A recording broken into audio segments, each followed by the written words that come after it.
Hello and welcome to the Monster Mechanics Podcast, where we take creatures of myth and media and see how they can be improved. I am your host, Scott Paladin, and with me as always is the Dallas to my Fort Worth, Zach Jaquays. What are we talking about today, Zach? Well, today we are revisiting one of our first topics, Illithids. It would be helpful for our listeners, if they haven't already, to go back and listen to that first episode about Illithids, because we're going to be building off of some of the same ideas. But for those who are pressed for time or are simply too lazy to do that, let's give a quick breakdown of what Illithids are. So Illithids are they're D&D's sort of brain-eating, tentacle-faced monsters. Mm-hmm. They sort of have a empire spanning the Underdark or the Crystal Spheres, depending on which version you subscribe to. But yeah, they enslave sentient races and eat their brains. Excellent. Yeah, they are pretty gross. And we've already spent about 45 minutes talking about them in the past. And I liked all of the ideas. We made a pact before we started this to go back and re-listen to that. And I have to say, I still like almost every idea that we came up with. But we didn't completely cover Illithids. That is true. And I think there's room for some additional improvement. All right. Yeah, I think one of the things we discussed early on was, where did Illithids come from? Yeah, and I know that there is at least one canon response to that, which is that they come from the end of time. Like sometime far, far in the future, they travel back in time and end up in the past of whatever setting you're in. Which kind of gives you a chicken and the egg kind of situation. But where did they come from? Exactly. And my thought is that explains sort of the when of when they appeared, but it doesn't actually explain how a creature that has such a bonkers life cycle and such a bonkers dietary requirement. In our version of Illithids, which I still love, they eat memories. And that's the actual sustenance they get from eating brains.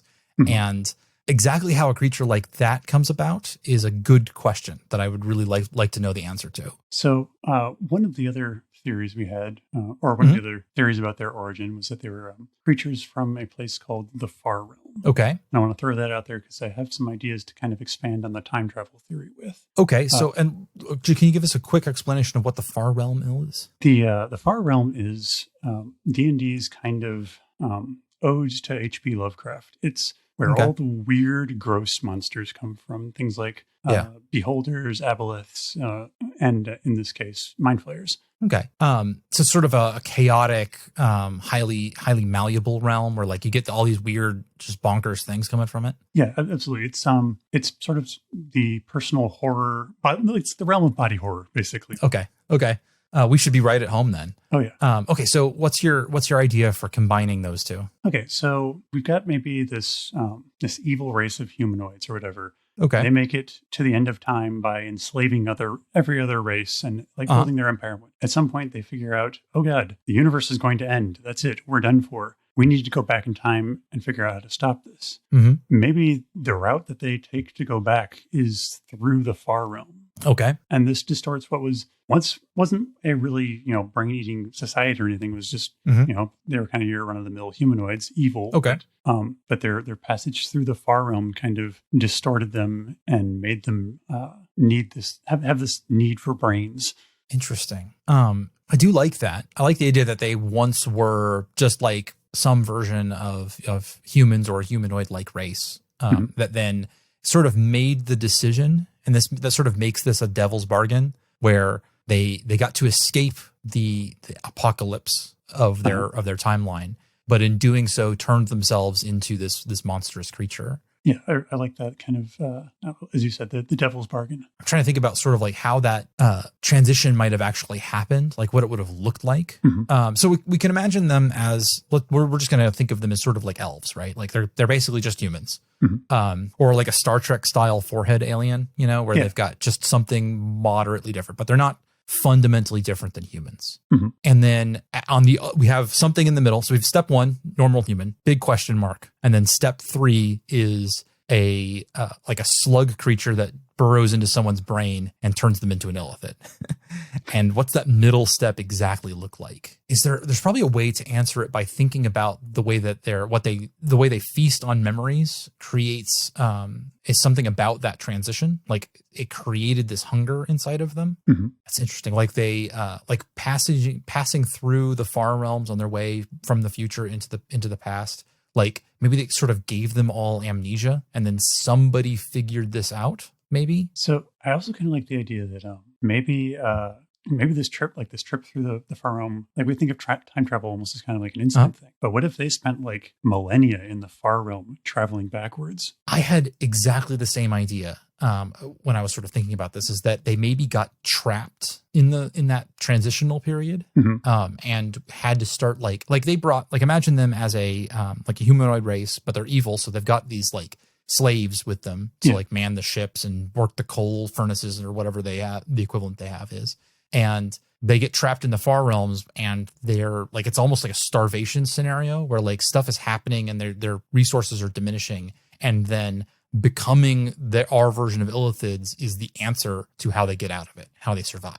Okay, I like it. And I do like the idea that maybe they're in our first episode we had talked about how they're feasting on the memory, like that memory of ignorance of the end of time. Yeah, and I feel like that's something that would have evolved during their time in the far realm. Oh, for sure. I feel like the far realm would have both amplified their experience of the end of time and twisted it and made it like into like this driving force for them. Like, yeah. I feel like initially they were just trying to escape it and like, hey, let's go back in time and, get a do-over and maybe figure out how to stop it. Mm-hmm. But the far realm kind of twisted those memories of it into this horror. Yeah. They were subject to sort of a psychological horror situation where the thing that they were worried about it, but it wasn't like an omnipresent fear for them until they got there and their psychology started to warp. And then maybe one of them, driven by madness, like undertakes some magical sorcery surgery on one of their slaves and extracts the guy's brain and like manages to extract that ignorance of eternity and like implant it in himself, like a way to transfer memories. And then this becomes a thing that all of them are doing during this period to sort of stay sane. Okay, yeah, I like that. And then their actions, by doing this over and over again, they start changing themselves into, okay, I think it doesn't change them. I think it creates something within them that bursts out. Okay. And that's the Illithids. That's the Illithid, the first stage, the little slug creature. Oh, yeah. That the process, these are quote unquote normal humanoids. And they start using this procedure to extract memories from other people and implant them in their own brains. And then they start sort of becoming proto-Illithids in that sense. Like they're consuming these memories and using them up. And the process of doing this over and over, like, gestates an Illithid larvae inside of their brain. Okay, I like that. So it's like this.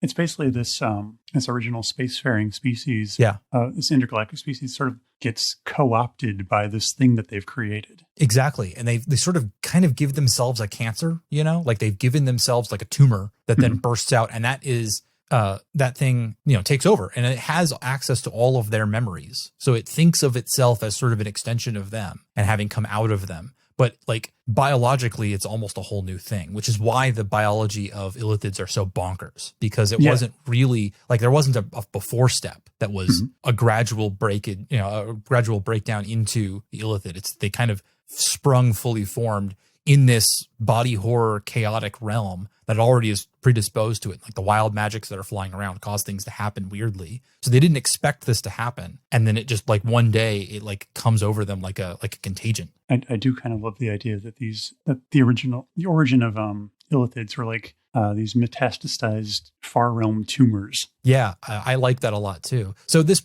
leads in early to an idea that I was going to bring up later, which is that I was thinking about how we could make them grosser. Okay. And instead of an Illithid larvae taking over a head and like making something's head into a Illithid head, and then its body becomes that sort of gray, rubbery Illithid body, like they sort of, instead of coming in and morphing the body, instead it's basically like a squid piloting a human like a mech. Like it just takes over, like it literally eats the brain, and then there's a new object inside of the head, a new creature in there that bursts out in a couple of places and then just sort of grafts itself into the nervous system, and that the rest of the body stays pretty well the same. I like that, and to expand on that a little further. Okay, go. Yeah. I like the idea that because it's a messy process of bursting out. It's not There's not a fixed way. Nope. Like you'll have some illithids where like the all the tentacles like burst out of the ear instead of the mouth, or the back of the head, or something like that. Yeah. So you'll have like these backwards illithids where like the human body that does all the manipulating and whatnot is facing forwards, but the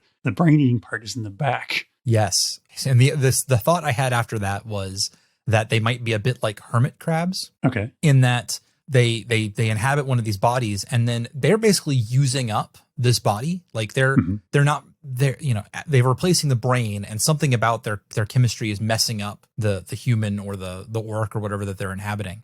And eventually they're going to sort of use this thing up, and it's going to become more and more corpse-like over time, and they might need to transfer to a new host. Uh-huh. And so that's one of the uses they have for bodies that they've already eaten the brains out of, is that once they've removed the brain, that one of them might go, oh, you know what, this human that I've been riding around in is a little bit worn out. Let me just jump in there. And the illithid itself gets extracted, or possibly extracts itself, and then takes over that new body and uses it. Yeah, I like that. That's real gross.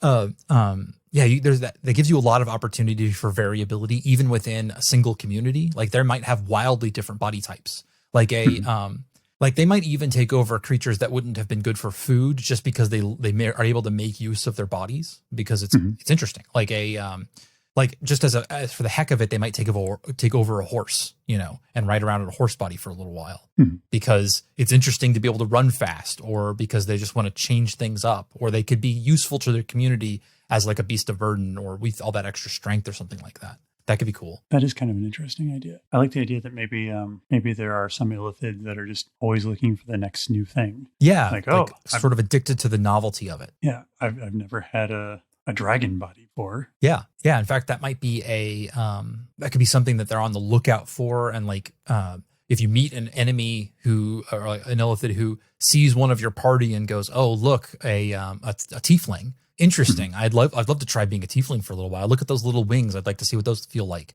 And that person becomes an object of their obsession, just because they want to get a hold of you. Okay, yeah, I like that. So they're both seeking out brains and seeking out their memories, and they're also on a completely different drive, looking for new bodies to inhabit. And it's like some of them are about new, but some of them maybe you could have the exact opposite too, where like you have ones that are focused on novelty, but there's also ones that mostly are comfortable in the one that they've chosen, and that they want to, like, they're looking for another body that's mostly like it. They may be a tall, slender high elf, and they love that.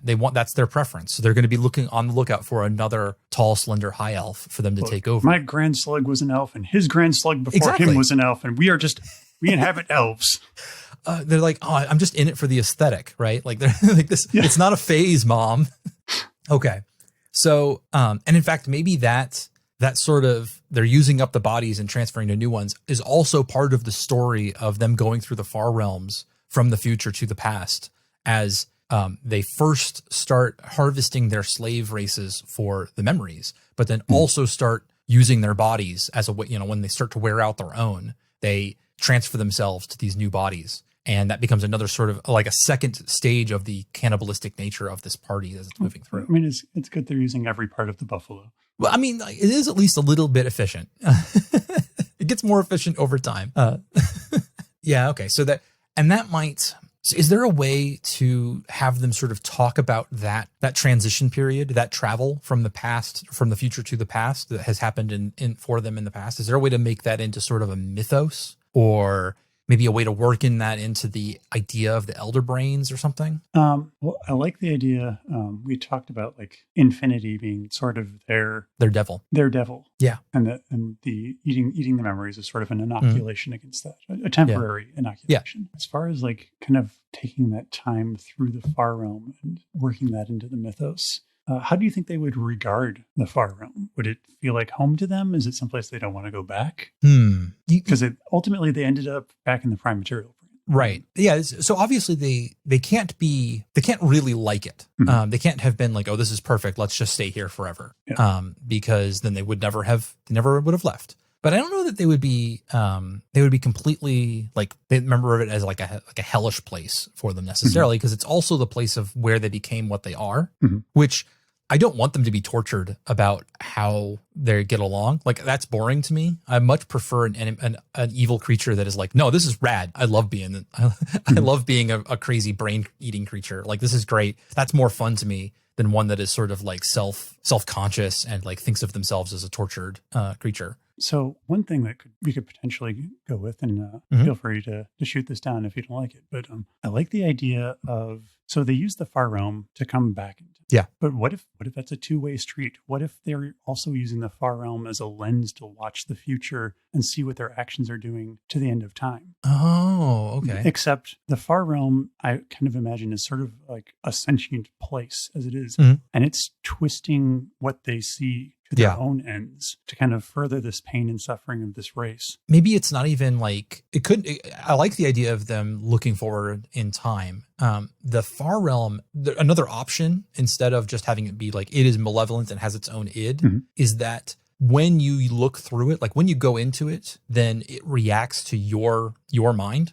And so how twisted and broken these Illithid minds are as they look through the far realm colors what they see. Like, just the very nature of their outlook changes what they would normally see. Like, there's no way to get an unbiased view of the future. Okay, I like that. Like, instead it just reflects that back at themselves more and more. And so it always looks terrible to them and worse, because that's what they're expecting to see. That's how their nature is. And I like that kind of drives them more to seek out that ignorance and that, like they're kind of like trying to bury their heads in the sand. Yeah. And maybe like the end of I also kind of like the idea that what if the end of time was a fluke or something, or it was an illusion like of some sort. Okay. Where they were tricked basically to go back in time. Oh, okay. So like maybe they, like the heroes of that time tricked them into thinking this, and that sent them back. And then that timeline kept going forward without the Illithids and, or the creatures that would become Illithids. Yeah. And that's kind of cool. I like that.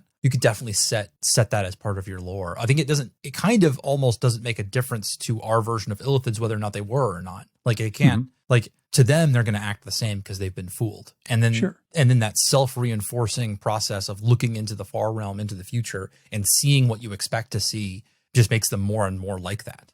That is cool. Yeah, so I think they might have, like, they think of the far realm as sort of a useful tool, something that they can master, but that they don't really want to spend a lot of time in because it doesn't show them anything they like. So they have sort of these mixed feelings about it. Well, I feel like as a race, like they've got to be just like arrogant and like they feel like they have a complete handle on the far realm, like that they are the masters of this realm. And really, it couldn't be farther from the truth. Right. Yeah, for sure. And in fact, one of the things they don't like is being confronted with how like what their lack of mastery is. Like they like to think of themselves as having complete mastery over it, and feeling like I'm just going to go in there, I'm going to look into the future, I'm going to get my report. And then they get in there and things go wrong and they don't see what they want to see. And that confronts them with like the truth, which is that they don't know what the they're doing. And that like is like psychologically painful to them. Like, they do not like that. And so they maintain the air that they have complete control, but they will avoid it if they can, because they don't like being confronted with the truth, which is that they don't. Yeah, I think that's an interesting take. I like the idea that it's sort of a narcissism-driven society. Yeah. Anything that like any society that revels in you becoming a giant brain in a vat, that's got to be narcissism squared, right? So you mentioned the elder brains a bit. Yeah. I do think that there's probably something with how the elder brains came about related to the far realm in some way. Yeah, I'm with you on that. I think maybe that is this new evolution of them a little bit is a bit more like hermit crabs, where they're maybe getting a bit bigger over time, and maybe that's an option for them. Like, when you become an elder brain, it's when you sort of finally outgrow skulls entirely, and the Illithid sits by itself in a vat. And now, because it's no longer contained in a skull, its growth becomes unchecked. I like that. Yeah. Yeah. And then, and at that point, like, it not only is sustaining itself on the memories of other creatures that get fed to it by the subservient elder brain, or the subservient Illithids, but it also is it's also taking in new Illithids, so that it can just use their brains and their structures to add to its own mass. That you now has to have both forms of sustenance in order to like both, like to fuel itself, it needs memories, but to grow, it needs brains. It needs illithid brains specifically. Yeah, I like that. And we talked before about like the first elder brain having sort of come up with the idea. Like there was one that like had the idea of like, oh, okay, instead of staying in this bipedal humanoid vessel, I'm instead going to transfer myself into a vat. So maybe this was like a researcher or something like that, somebody who was, I don't know, like thinking about these problems and coming up with this solution, this idea in order to give them something. I'm not sure exactly what that form takes. Well, I like the idea of it being a researcher and being the narcissistic species that he's probably looking for something for himself. Exactly. Maybe he's researching the far realm or whatever, and comes across some monstrous aberration there.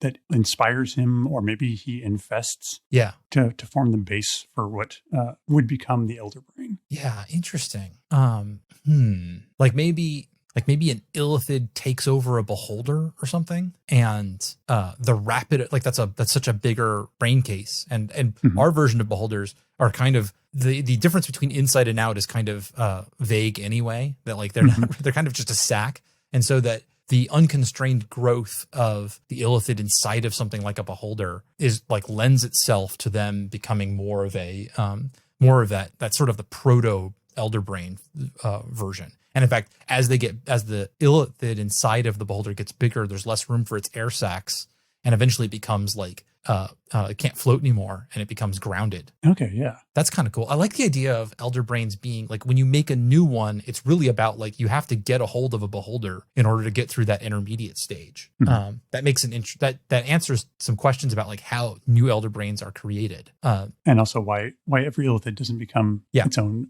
elder brain, because it has to hunt down a beholder, which is not easy. Yeah. No, that's cool. I like that a lot. So you have an illithid researcher sort of on the edges of their society. He's one of the curious ones who always is looking out for new body types, and he manages to get a hold of a beholder and insert himself into this beholder, that's an awful image where like you have like, oh man, do the tentacles come out the mouth or the main eye? Maybe. I figure it varies. Like, yeah. Well, no, I'm saying that first one. I've got this mental image in my brain of like what we're like trying to form of. I think that like watching the illithid go up into the mouth and then like having that eye pushed out and this mass of tentacles with a beak in the middle of them, like push out at that location, and then it uses that's no good. I like that. And then because of its unchecked growth inside of the beholder, this illithid gets bigger and bigger, and its intelligence increases, and it starts to figure out certain things about its own biology, and comes up with the idea of, oh, I can actually you need two things for the recipe of the elder brain. One is the beholder, so that you can have that, or something similar to a beholder, but the beholder's like the main version. And you basically need the potting soil for a giant brain. But the actual like fertilizer for it, the thing that, or the germination thing, is the idea of taking in other illithids and feasting on them in order to become larger. So like maybe when it gets into that scenario, the illithid starts just to feel this like unchecked desire that it doesn't know how to solve, because it's trying to grow faster than its biology really supports, and it needs extra, illithid brain mass. It's having a hard time coming up with that quickly, and it feels sort of empty inside. And then at some point, it goes, like in desperation, this thing attacks one of its one of its compatriots, and eats the illithid inside, because like maybe it ate all of the brains in the vicinity, and it goes for one of its own kind. And that process is somewhat different than normal brain eating for illithids. And it instead ends up, adding that illithid's brain mass to its own and becoming larger. And then it's like, oh, this is a great idea. This worked super well. I was able to take in this other illithid into my own self and become much more powerful. I like that. I also like the idea of, like, you mentioned that how they kind of have this growing desire to like that they can't really explain. I like the idea of an illithid serial killer. Oh yeah, that's essentially what it becomes for a while. Where it just starts hunting its own species. I really like the idea of eating illithid brains, like just doesn't occur to Illithids until they reach that point. Right. And especially because they've got a hive mind in their natural state. Like when you've got a community of Illithids living together, they communicate psionically all the time. Mm-hmm. Another Illithid feels like eating their brain doesn't make sense because it'd almost be like eating your own arm, they're too connected for it. But that when it is overcome with this hunger to grow, like when it's put into something like a beholder, then the desperation overcomes that idea, that that closeness, and you start to think of them as something else, and that you need to do this in order to, I like that a lot. It just never occurs to them under normal circumstances.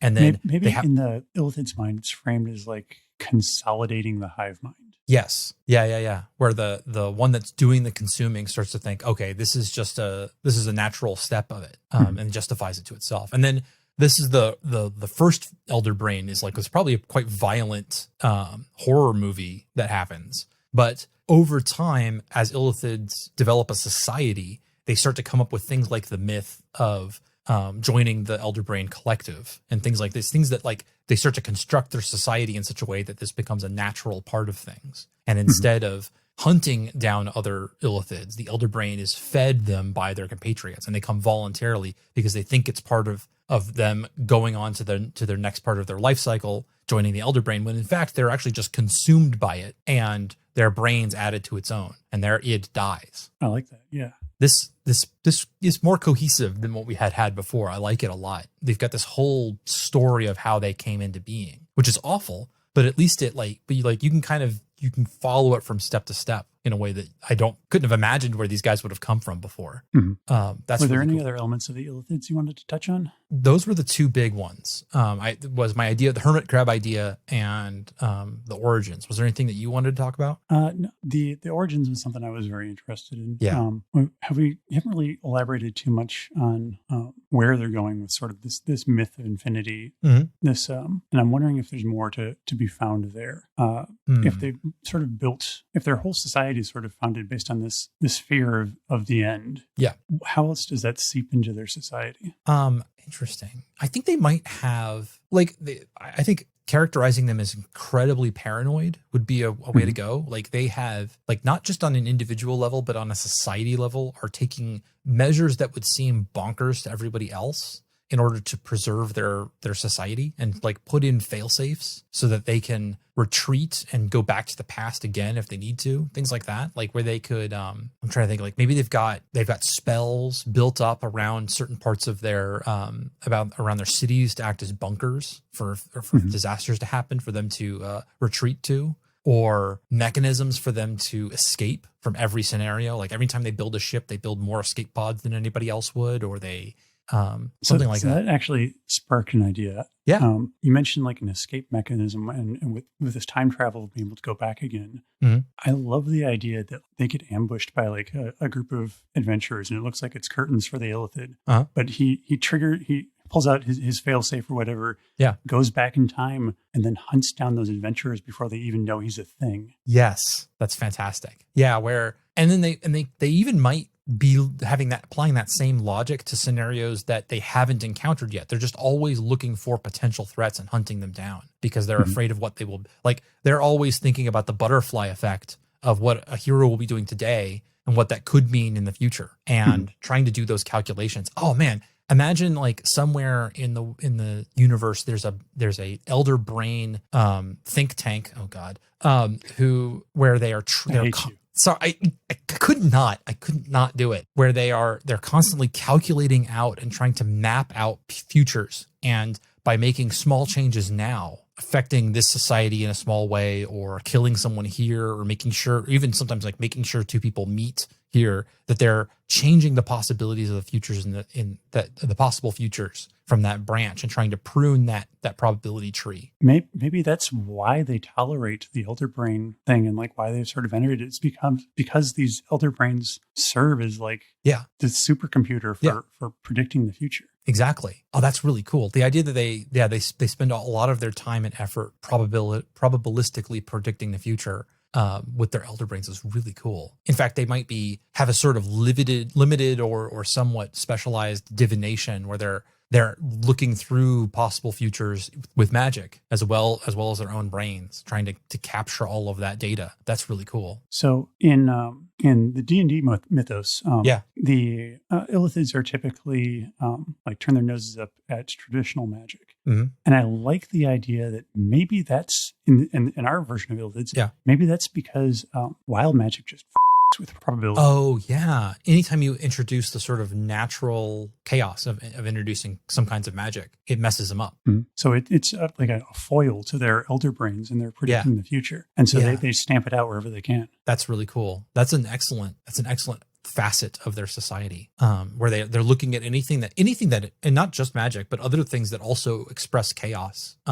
Like games of chance to them are anathema, because they overvalue certain kinds of probability over others in ways that are hard to predict, because you have to worry about, like, if this coin flip goes one way or the other, then it's going to change huge amounts of things in the future. That whereas if it had been decided other ways, it wouldn't rely so much on that one calculation. So you have to, like, it's a hard place to bifurcate the future universe. Mm-hmm. That's cool. Do you think there are other Illithids that like sort of go out their way to create like these pivotal moments where to sort of have these like two versions of the future to choose from? Well, I'm thinking what occurs to me is because we had talked previously about the Lich Illithids.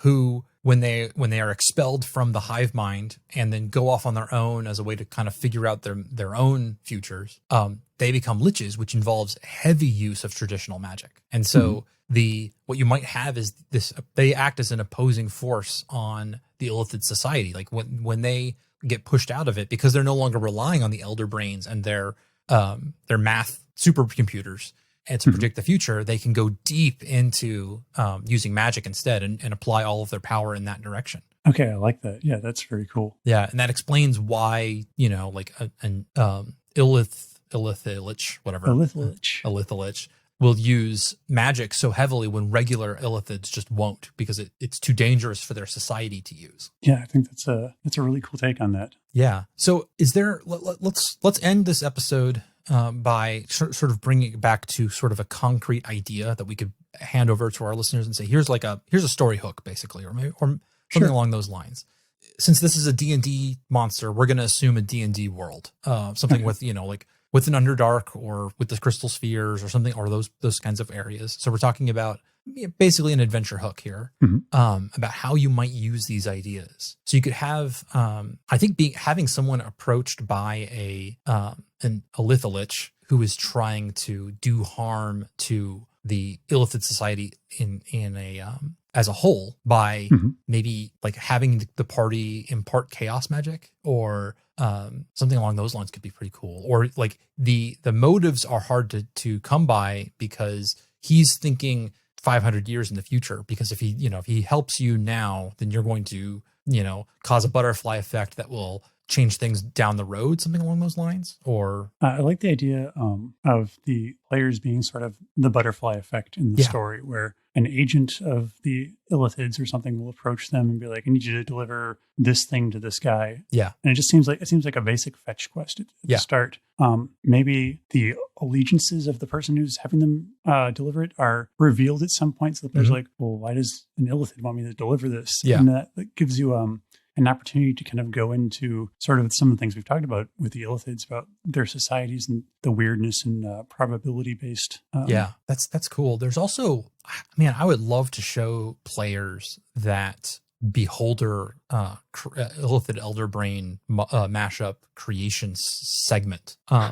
Like, especially if you could put it into a scenario where it was not happened in a controlled way, they get to watch the chaos as a Illithid beholder like turns on its friends and starts to consume them. That would be super fun to watch.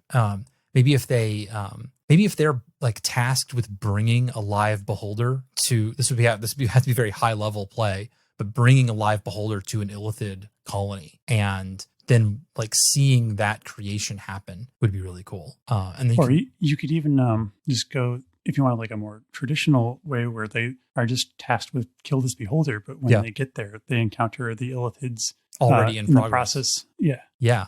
Or maybe they're tricked into it. Like they've been told, okay, you need to kill this beholder. Here is a weapon that will do it. And they're handed essentially a sack with an illithid inside. And they're like, feed this to him and this will kill him. And so they do that. And then the illithid breaks in and takes over from that point. Okay. That's a cool idea. Yeah. They're like, don't open this box until the time. And if they do open the box, instead one of them gets taken over. Oh yeah. And then it becomes just a fantasy version of the movie Alien.